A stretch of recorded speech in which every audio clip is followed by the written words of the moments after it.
We're excited to share a preview of a new podcast we think you'd enjoy, Mind Games. What if you could hypnotize yourself into a better you?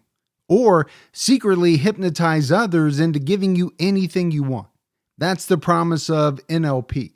Mind Games is an investigation into the world of Neuro-Linguistic Programming, or NLP, a blend of hypnosis, linguistics, and psychology that has quietly shaped industries, institutions, and belief systems around the world.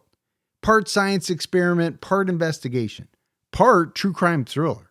Mind Games tells the story of NLP and its crazy cast of disciples, including the fake doctor who invented it at a New Age commune, took it to Fortune 500 boardrooms, and whose gruesome murder trial did little to stop its rise.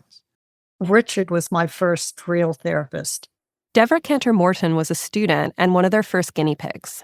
I actually did quite a bit of my personal work with the both of them. That was extremely powerful. Deborah experienced therapeutic breakthroughs with Bandler and Grinder. But by the end of her time, I plotted revenge. I thought of suing them. I thought about putting sugar in their gas tanks. Deborah first met Bandler when they were both volunteering at a peer counseling center, and Bandler was the trainer. Richard Bandler was in there training you. You're both undergraduate students. How did he get in the position where he was training anyone to work on people with real problems? I have no idea how that happened. There must have been some kind of supervision. God, you'd hope so. What were the trainings like? It was, I used the word wholesome, but I used the word wholesome in contrast to where I feel like it went later. When I met them, they knew what they were doing. Jody Bruce met Bandler and Grinder when she enrolled in a linguistics course they were teaching together. They were developing it with us. I mean, they were doing their research with us.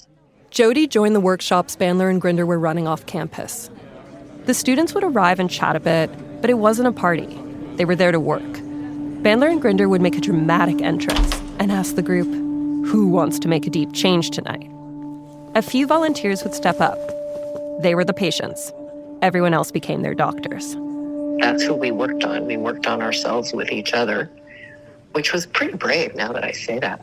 When I think about it, just these other people, these other students who happened to be interested in the same thing, we were suddenly bearing our hearts to each other.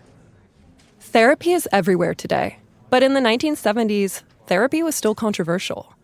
So it was pretty radical for these kids to be working on each other, exploring new forms of care. And we did do a lot of sharing. The big phrase that comes back to me as I think about NLP is, what stops you from doing that? So if I said, I feel afraid, that would be dissected into who I feel afraid of and how and what. I can't tell my father that I'm mad at him. What stops you from doing that? Jody Bruce attended the groups with Jim, her boyfriend at the time. He was a lot of work because he was always trying to therapize me, and sometimes I would get frustrated and just say, look, we're just going to have an argument, okay? That's just how it goes. And I don't want to be a chapter in your book. And so I think there was that part of it that maybe that's where the word culty comes in, is that for some people, for this to work, it needed to be a way of life. Like, I couldn't just say, I'm tired, I'm checking out right now. It would be tired of what, how, checking out of what, to go to where, and those probing questions. What stops you from being awake? Yeah, what stops you from being exactly. What was the point of these questions? It sounds kind of pushy. It honestly sounds so invasive. They would grill you about why you feel the way you feel about your biggest hangups and issues in front of all your friends. But there was actually a point. And the point was to help you realize that you actually have way more options for how you might feel about something than you might know. This is the whole control your emotional state thing. Nancy Salzman, who we met last episode, is a mega fan of this technique. She used it to get herself through prison. And this is where it all began. The idea that the way you're feeling is just one way you could feel about it. But if you back up, you could choose from a whole range of reactions. I asked Devra what exactly they were working on. She said it was not light stuff.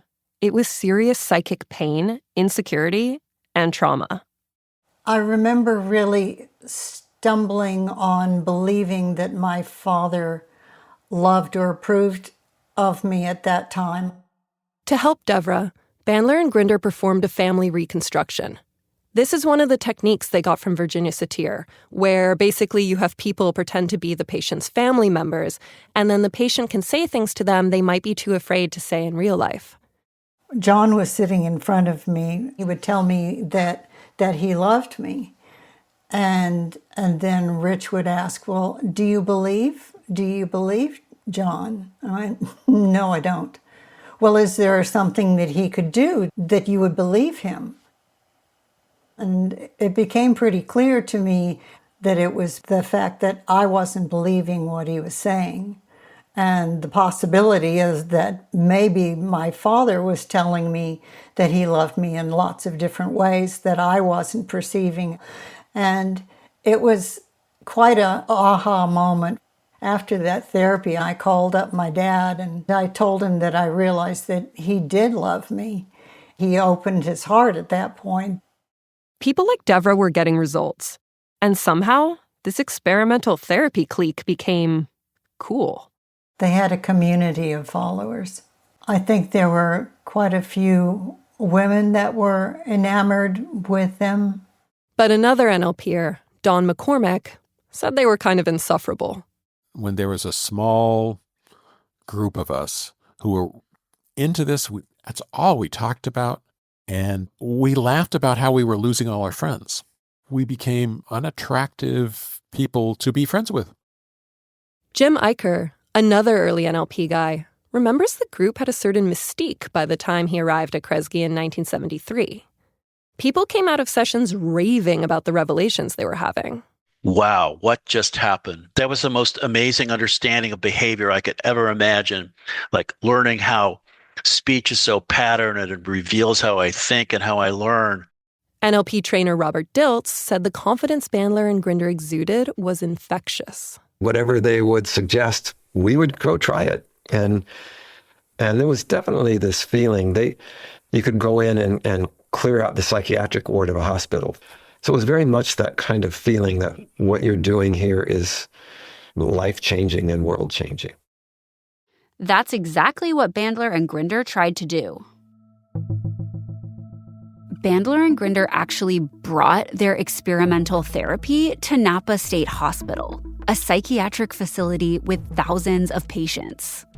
This is pretty shocking. They were given free rein to test their ideas out on extremely vulnerable people. At the time, one of the problems in these facilities was that doctors would just slap diagnoses on people, and then, if the treatments didn't work, the patients were deemed incurable. Right. Movies like One Flew Over the Cuckoo's Nest captured the general consensus at the time that psych wards and institutions were essentially prisons.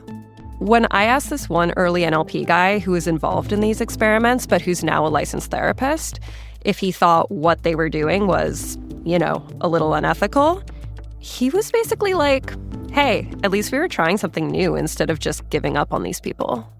But others felt Bandler and Grinder sometimes did more harm than good.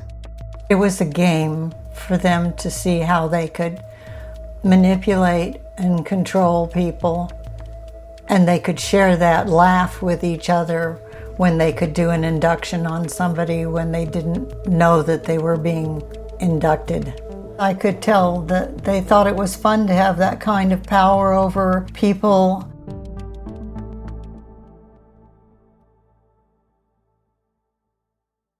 Devra had her criticisms of Bandler and Grinder, but she clearly wasn't completely immune to the confidence they gave off. Both Devra and her friend developed a crush on Bandler, and they made out with him together after one of their sessions. Okay, so just FYI, making out with a client as a therapist is a huge ethical breach.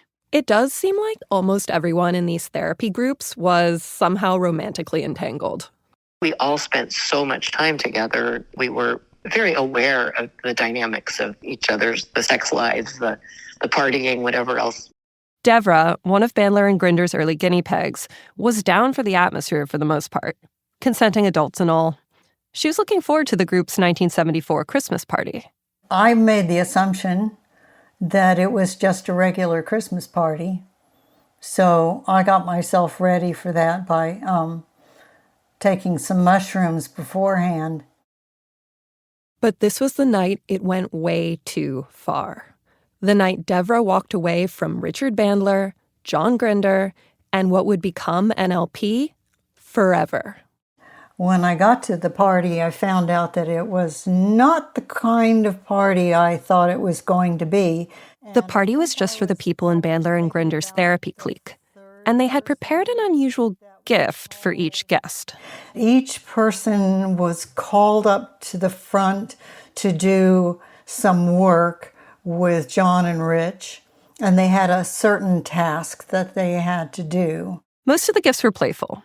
Bandler and Grinder had Devra's friend, who was a little cocky, chant Om, and when his mouth was open, they both pied him in the face. He thought it was hilarious. But when it was Devra's turn, they blindfolded her.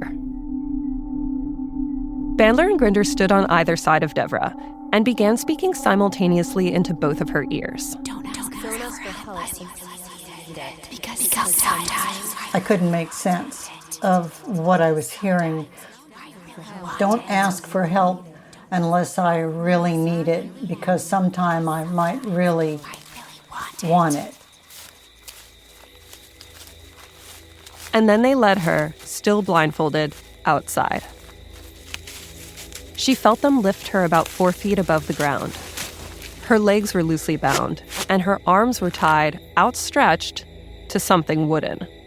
I still had my blindfold on, and I opened my eyes. I was standing up there with my legs and my arms strapped onto a cross. I said, "This is Christmas, not Easter." And I think Richard said, "For whom?" And I had kind of one of those icky feelings passing through my body at that time. Remember, Devra was tripping throughout this. Somehow, she got her blindfold off, and what she saw freaked her out. All of the people that were in the training workshop were standing below me in a half moon, holding candles.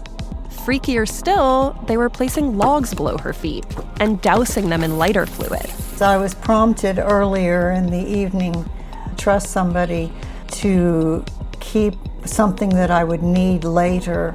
Devra picked someone she didn't even know, and Bandler and Grinder gave that person her gift. Which was a knife. A knife.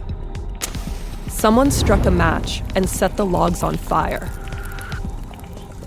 Just then, Devra managed to cut herself free.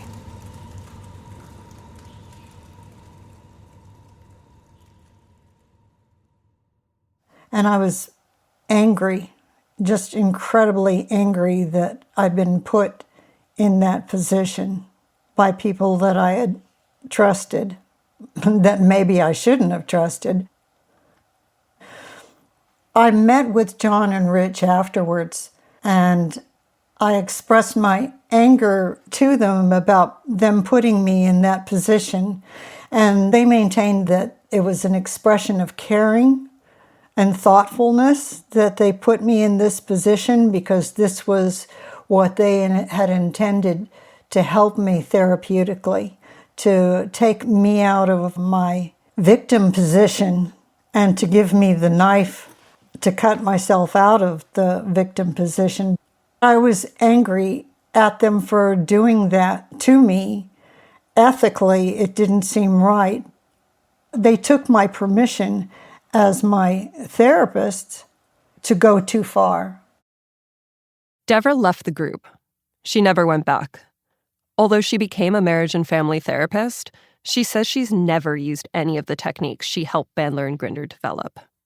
I decided that I was tired of the hijinks and the threat to my personal safety, and I decided not to have anything further to do with either of them. It should be noted, this is Devra's version of events.